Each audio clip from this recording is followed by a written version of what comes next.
La réunion que nous venons d'organiser avec les autorités de base avait deux objectifs. Le premier objectif, c'est la vulgarisation des comptes rendus et des engagements du forum que nous avions organisé le mois de février ici à Uvira pour la responsabilité des citoyennes, pour que chaque partie prenante de la population puisse s'engager pendant cette période de crise. Quel rôle qu'elle va jouer afin de mettre l'ennemi hors d'état de nuire. Le deuxième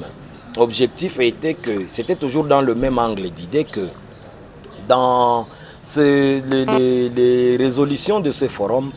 il était question que la population puisse faire des collectes et prendre en charge les Wazalendo afin qu'ils puissent être efficaces à la guerre et au front. Et tout cela, nous avions vu que ça se passe d'une manière coordonnée, du fait qu'il y avait déjà prolifération des armes et la multiplicité des Wazalendo, chacun selon son commandement, afin que cela constituerait déjà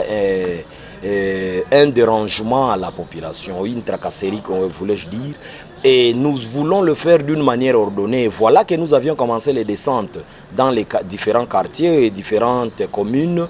afin d'organiser les chefs de quartier, les autorités locales, les sociétés civiles, pour que chaque fin du mois, chaque ménage puisse contribuer 3000 francs congolais, afin que les Bazalendo, étant déjà coordonnés sous la houlette du général René Makanaki et le reste, qu'ils puissent se réunir en conseil de guerre pour donner l'état des besoins et enfin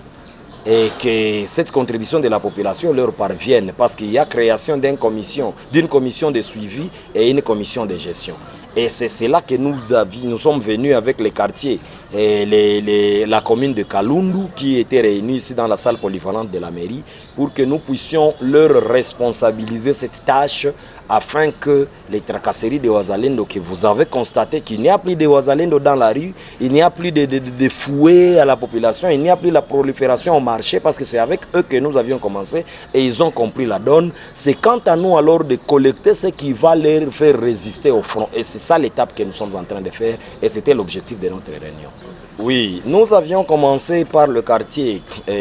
Kavimvi et la commune de Kavimvira, la commune de Moulongo et aujourd'hui, il y a toujours une seule question que la population est en train de présenter, la précarité.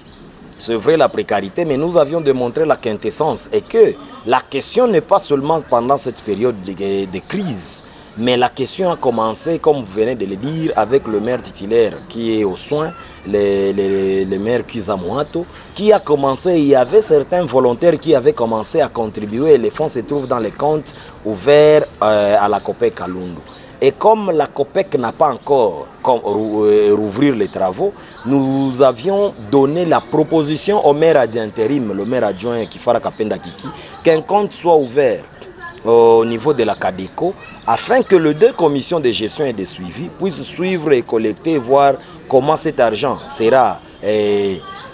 encaissé et comment ça sera dépensé selon le besoin des Wazalendo sur le terrain. Parce que depuis le maire Kizamouato, c'était toujours pour le même objectif. Mais la population est en train de démontrer sa précarité, mais nous sommes en train de les sensibiliser que quoi que c'est là, parce qu'il y a deux camps. Il y a un camp qui montre qu'il y a nécessité de les faire. Parce que le Bazalendo sont nos fils, sont nos enfants. Ce n'est pas aujourd'hui que nous commençons à les prendre en charge. Depuis qu'ils étaient dans des casernes, c'est toujours les petites collectes de la population qui les faisaient vivre. Ils n'étaient pas soutenus par le gouvernement central. Et comme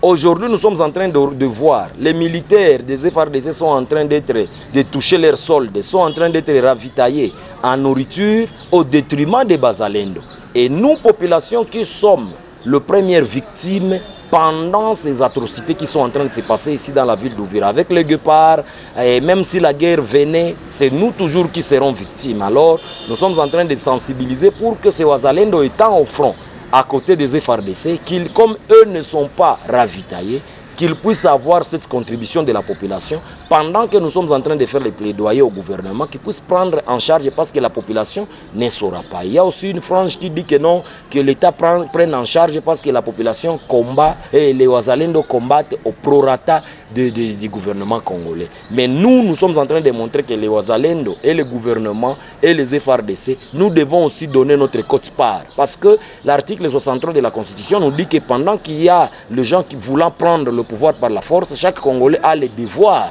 de faire frein sur eux. Et le frein que nous pouvons faire, tout le monde ne prendra pas des armes. Il y a ceux qui sont censés prendre des armes et ceux qui sont censés ravitailler ceux qui ont pris des armes au front, afin que cette concomitation donne la victoire à l'État congolais. Et à l'État aussi, nous sommes en train de faire les plaidoyers que l'État puisse prendre en charge les Wazalendo parce que ils sont déjà dans la réserve armée de la défense.